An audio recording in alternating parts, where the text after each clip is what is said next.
Друзья, сегодня делаем Jim Beam.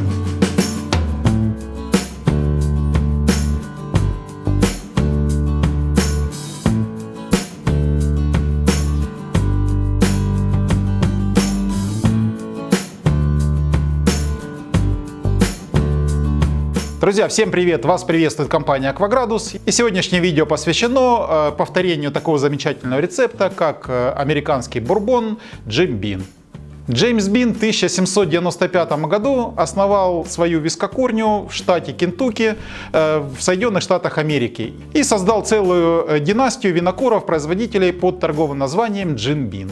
В чем же особенность бурбона Jim Beam? В том, что на 78% он состоит из кукурузы, 13,5% берется ржи и 8,5% берется ячменя. После двойной дистилляции кукуруза, ячменно-ржаной дистиллят выдерживается в новых бочках из американского дуба сильной обжарки от 2 лет и более. Мы сделаем с максимально доступных ингредиентов. Я приготовил крупу кукурузную, крупу ячменную и муку ржаную. Крупа и мука легко покупается в самом обычном супермаркете. Стоит она сейчас достаточно недорого, в 2 раза дешевле сахара на данный момент. И себестоимость данного напитка получается маленькая, что особенно радует. Какое оборудование я буду использовать? Прежде всего, это, конечно же, наш сусловарочный котел Универсал.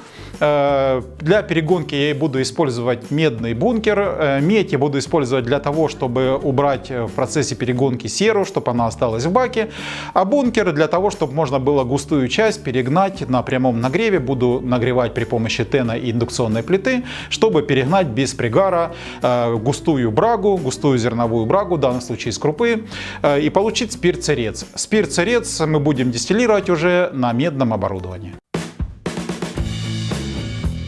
Какое оборудование я буду использовать? Прежде всего, это сусловарочный котел Универсал на 50 литров. Ставить брагу мы будем по красной схеме. Сначала будем запаривать всю эту крупу, разжижать ферментом, далее остужать, после запаривания остужать до температуры следующего фермента.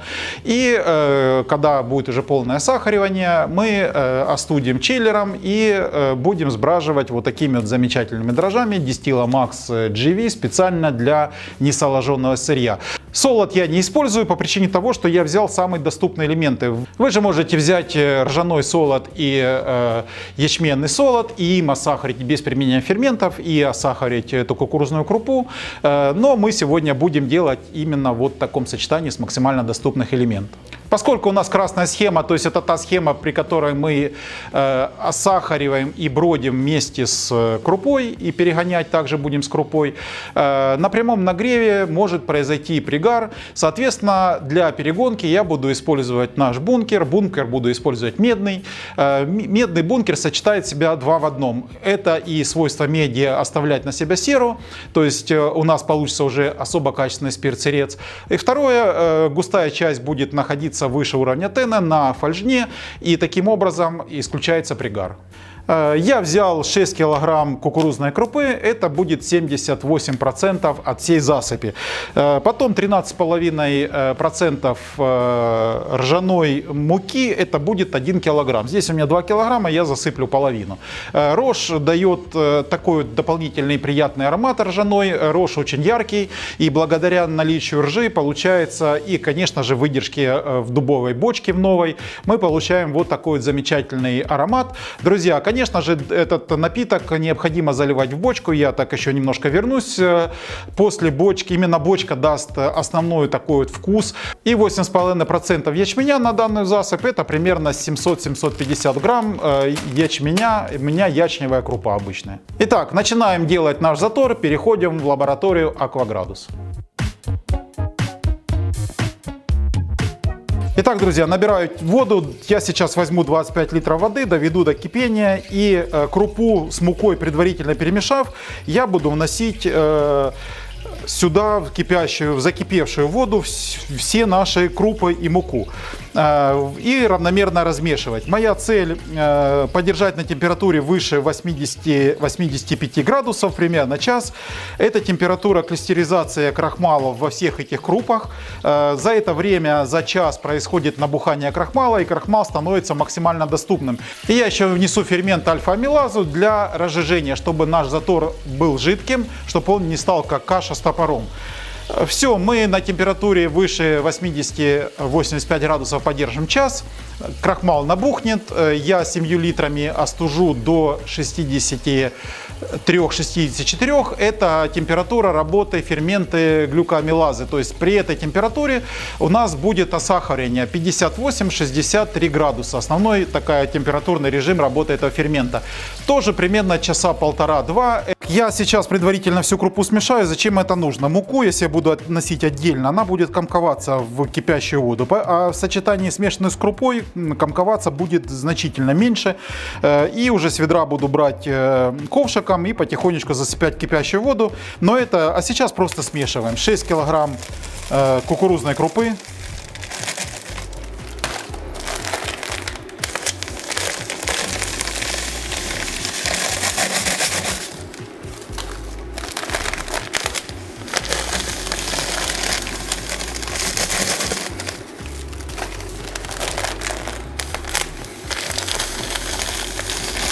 700 грамм крупы.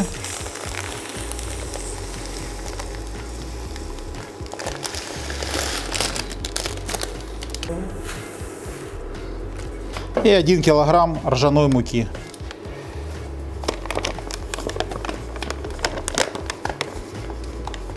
Остальное на пирожки.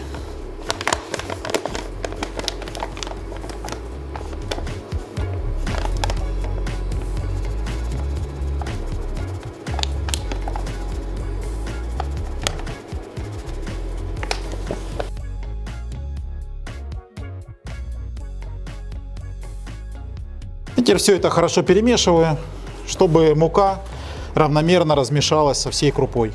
Таким образом мы избежим комкования.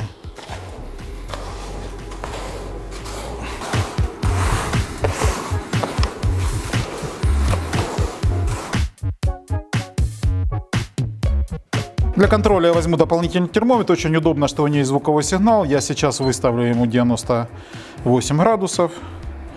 И можно отдыхать, ждать, пока нагреется вода до 100 градусов. Все, когда будет 98, просигнализирует. Итак, дождались закипания. Я сейчас выключу и буду потихоньку носить, чтобы не было взрывного кипения.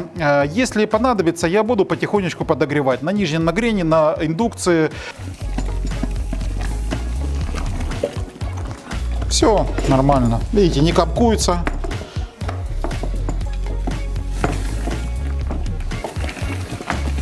После внесения, если вы не подогреваете, можно укутать в одеяло, и одеяло будет поддерживать температуру. Я же, если мне будет необходимость, если температура вдруг опустится ниже 80, я потихоньку подогрею, включу индукцию и на слабом нагреве, помешивая, буду поднимать температуру, чтобы температура не опускалась ниже 80.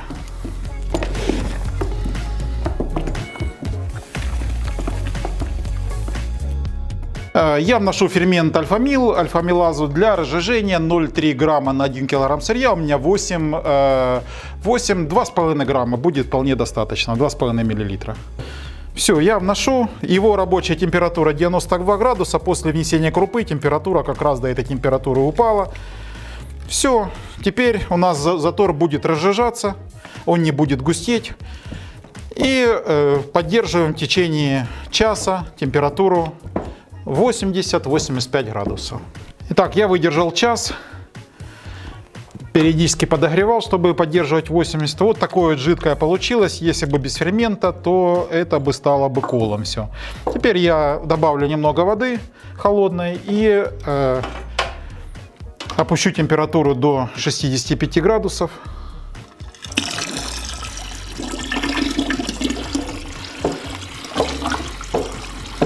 И будем вносить фермент, уже основное осахаривание. У него рабочая температура 55-58-64 градуса. Я уже подогревать не буду, я на 65 внесу.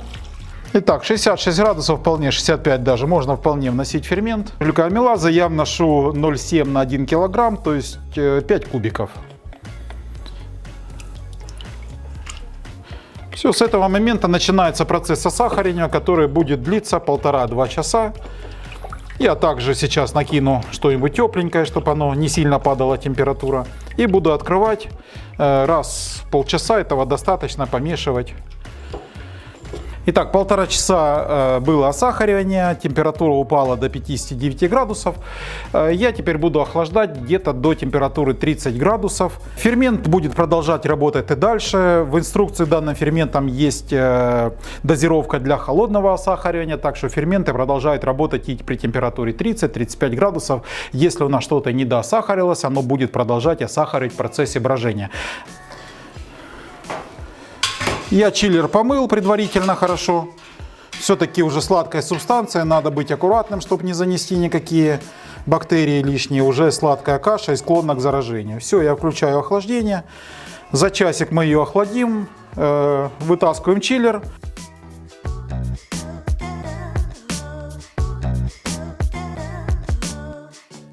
Итак, охладили до 30 градусов. Все, я выключаю охлаждение и вытаскиваем чиллер. Все очень сладкое, поэтому надо быть аккуратной, чтобы оно на пол не падало.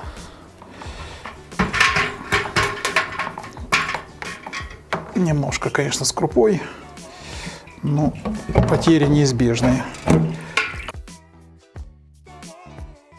Дрожжей я буду использовать 2 грамма на килограмм сырья. У меня почти 8 килограмм. Я возьму 16 грамм дрожжей, можно 20. 2-3 грамма рекомендуется. Давайте возьмем 20 грамм. Это, в принципе, вполне будет достаточно.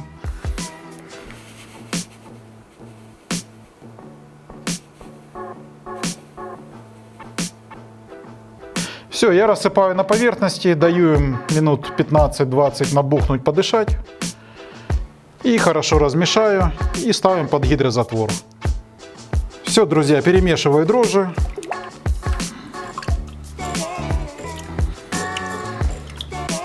Для спокойного сна, поскольку тут ржаная мука, а она сильно пенится, я внесу 2 мл пеногасителя. Пищевой пеногаситель не влияет ни на вкус, ни на запах. Силиконовый пищевой пеногаситель. Все, сейчас еще раз размешаю, и можно спать спокойно, пены практически не будет. Закрываем крышкой и ставим под гидрозатвор. Такая брага будет бродить 5-7 дней примерно. После окончания брожения будем перегонять. Как только гидрозатвор замолчит, сразу на перегонку. Итак, друзья, прошло 4 дня, и брага уже практически остановила свое брожение. Но она не сильно густая получилась. Сейчас я ее перемешаю и солью ее в промежуточные емкости. Можно было сразу бродить в пластиковых емкостях, но она была сладкая, и поэтому удобнее было сбродить ее сразу здесь, а переливать сейчас, когда она уже не сладкая. Мы ее сейчас перельем и установим наш бункер. И опять вернем все обратно, чтобы густая часть была в бункере, жидкая часть была в тенах. Буду греть сразу немного индукцией, немного теном, чтобы не допускать пригара. То есть пол мощности будет работать тен, в пол мощности индукция. Надеюсь, пригара не будет. Будем перегонять от первой капли до 100 градусов, до 5 и менее в струе.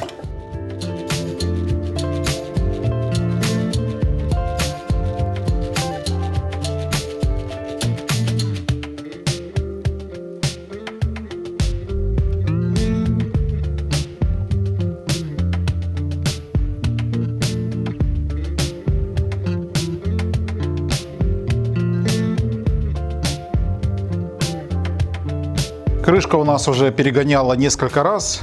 Сразу хочу показать внешний вид. И когда внутри у нас есть медь, она внутри остается практически чистой. Я ее просто споласкиваю, немножко губкой протираю и оставляю на хранение. И оставлю нашу новинку. Это переход 4х2, конусная царга.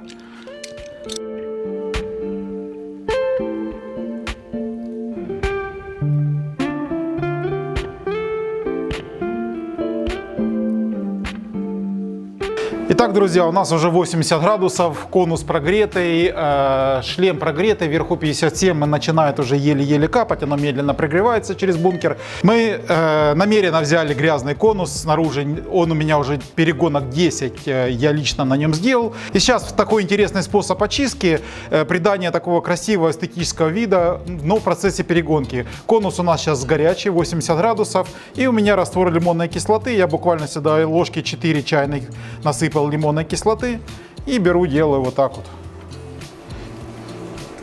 То есть я в процессе перегонки беру и очищаю.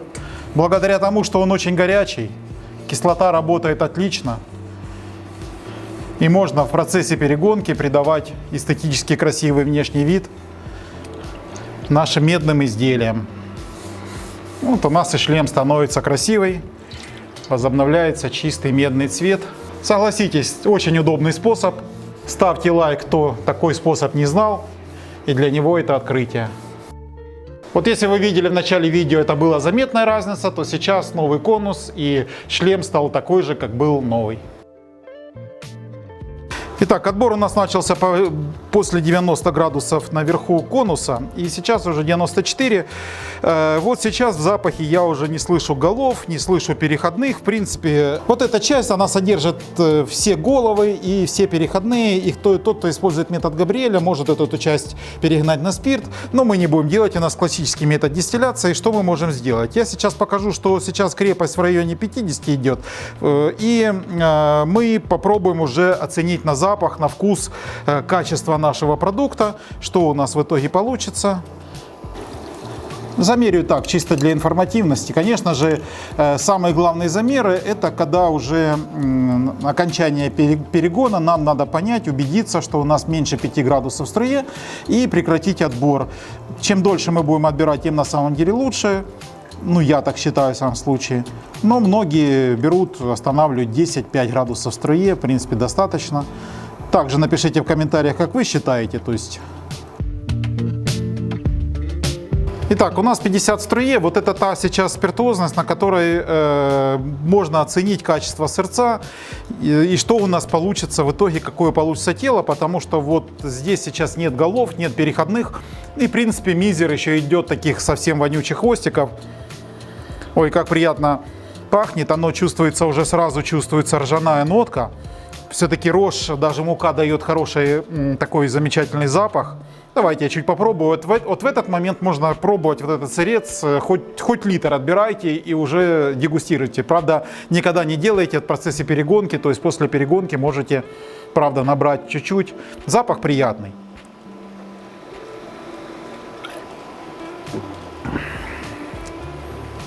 Очень приятная вещь. Вот если вы отберете так грамм 250-500 и продегустируете, вы будете приятно удивлены. Именно вот сейчас идет приятный такой вкус. Я уверен, что у нас получится замечательный бурбончик, потому что кукуруза дает выход, рожь дала вот эту приятную такую свежесть именно и аромат ржи. Все, отбираем до нуля и будем второй раз перегонять.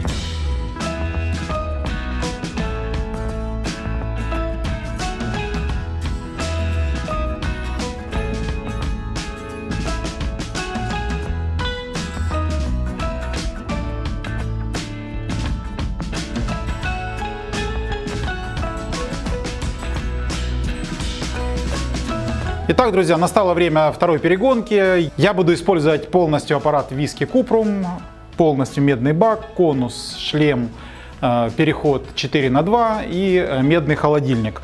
Бункер отработал отлично, никакого не пригара, получился замечательный спирт-сырец. Запах вот в таком виде, просто хоть бери в таком виде пей, достаточно не сильно мутный.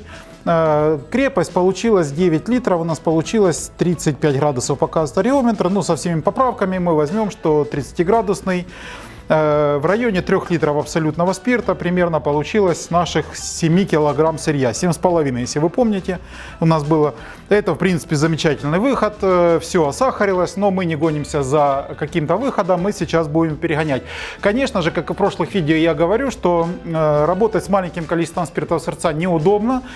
Очень неплохо было бы несколько брах перегнать спирт-сырец и потом уже общий спирт-сырец хотя бы литров 30 перегонять одним разом на прямотоке. Тогда у нас получается по соотношению меньшее количество голов не с этого спирта сырца, а в общем. То есть что мы отсюда будем сейчас отбирать примерно литра 1,5 голов, наверное, что с 30 литров. Ну, чтобы ушли все вот эти запахи переходных фракций и тому подобное. Но мы за количеством не гонимся. Тут самое главное показать именно способ перегонки второй раз. А все, что у нас будет головы и хвосты, мы либо пустим на ректификацию, получим с них зерновой спирт, либо он будет как банк, как наше болото для следующих таких же перегонок. Все, друзья, я заливаю в куб и начинаю нагрев. И как только пойдут первые капли, настрою на достаточно медленный отбор быстрыми каплями. Буду отбирать головы, пока не исчезнет вообще весь плохой запах, скажем так.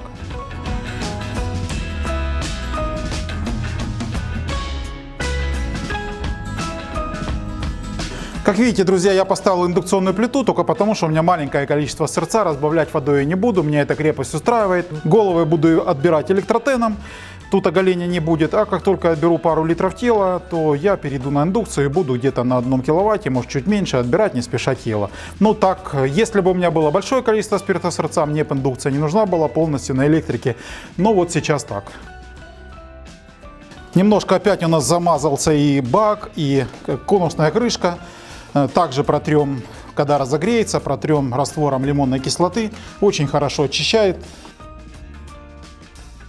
Итак, с помощью регулятора я настроил такой быстрыми каплями, почти переходящую в струйку. Буду отбирать пол-литра, а потом я понюхаю, что на запах. Когда я отберу пол-литра, тут уже ацетонового запаха не будет, а будет запах, не должно быть запаха вот этих вот переходных фракций. Должен остаться хороший запах, именно вот хлебушка, без всяких посторонних неприятных запахов. Ацетонового запаха, понятно, не будет спустя пол-литра голов, а нам надо от запаха переходных избавиться, во всяком случае свести их на такое количество, чтобы они не были осязаемы. А далее будем отбирать тело. Тело я буду отбирать примерно до 92 градусов в баке. Это соответствует спиртуозности примерно 65-67. Ну вот тоже по органолептике. Все эти дистилляты на таких аппаратах делаются только по органолептике. Никаких расчетов таких тут нельзя сказать точных, потому что такие браги, они все разные, они на разном сырье, на разных дрожжах, разные условия брожения, и поэтому только нос, только ваш опыт, это не колонна, скажем так.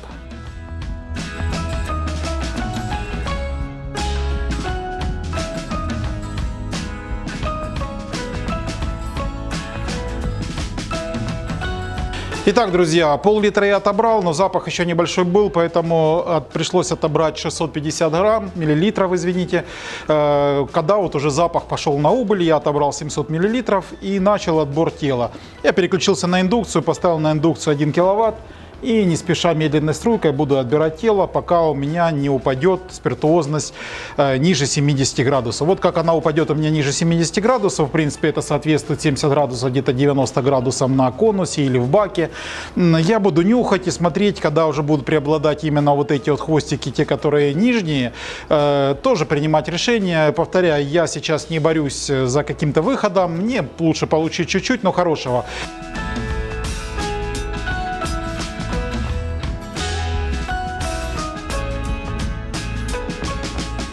Итак, друзья, 91,8, практически 92 в кубе.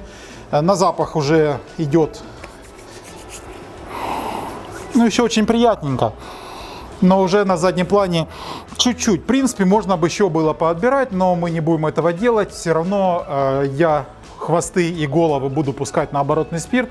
Все, я переключаю на отбор хвостов, включаю на максимальную мощность, пусть отбираются хвосты. А мы с вами подведем итоги, что получилось. 700 мл голов и где-то примерно 2 литра тела. Давайте замеряем крепость, какой крепости у нас получилось тело.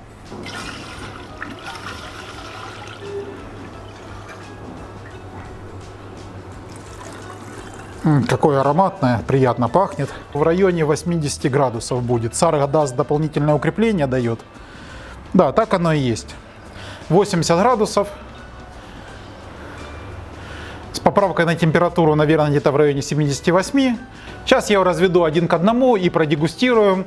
Попробуем сравнить и уловить нотки оригинального джимбина, тот, который продается в супермаркетах. Конечно же, напитки будут разные, потому что напиток в оригинальном магазине выдерживается в бочках, скажем так. А наш это вновь созданный, новый, который можно заливать в бочки. И залив такой напиток в нашу бочку, которая, кстати, есть у нас на сайте, если вы зальете в новую бочку вот такой напиток, то примерно через 4-5 месяцев вы уже можете получить первый результат.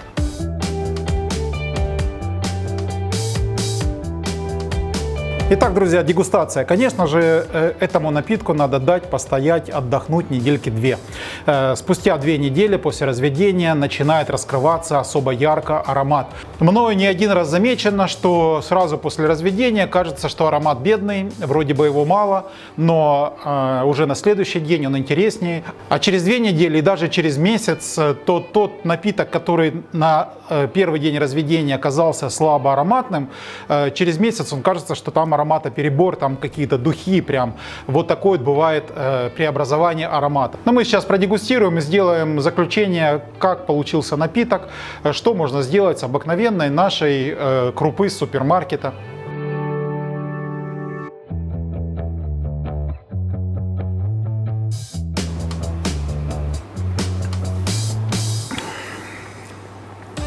Несмотря на то, что только разведенный, это безумно мягко. На дистилляторе получается особенно мягко.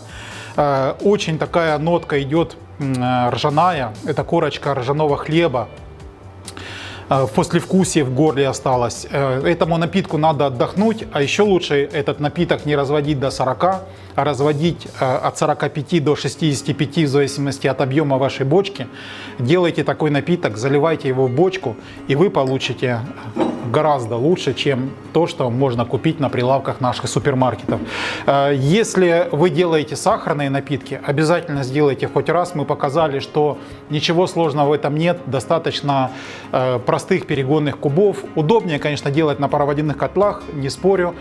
Там нет вообще вероятности пригара, бродит все в единой емкости от момента постановки браги до перегонки. Здесь немножко пришлось поиграться, но если у вас нет пароводяных котлов, а такой напиток сделать хочется, то бункер спасает, и можно сделать вот такой замечательный напиток. После заливки в бочку это будет, конечно, после выдержки, естественно, это будет очень классный напиток, которым вы не то что удивите своих друзей, именно тех, кто любит вискари и бурбоны, а они будут просто в шоке. Это я вам гарантирую. Да, замечательно, друзья. Друзья, на этом ролик подошел к концу. Обязательно повторяйте рецепты зерновые, сахарные вообще ни в какое сравнение не идется. Какие бы они ни были, настойки, наливки, они все жгучие. А зерновые, мягкие, округлые, приятные. Это, конечно, я очень люблю зерновые и всем советую заниматься только зерновыми или фруктовыми дистиллятами. Они особо мягкие, не особо ароматные, и они доставляют действительно удовольствие от вкуса и запаха напитка, а не от количества выпитого. А на этом все. С вами был Андрей, компания Акваградус. Всем до следующих встреч. Если есть вопросы, обязательно задавайте в комментариях, подписывайтесь. Всем пока!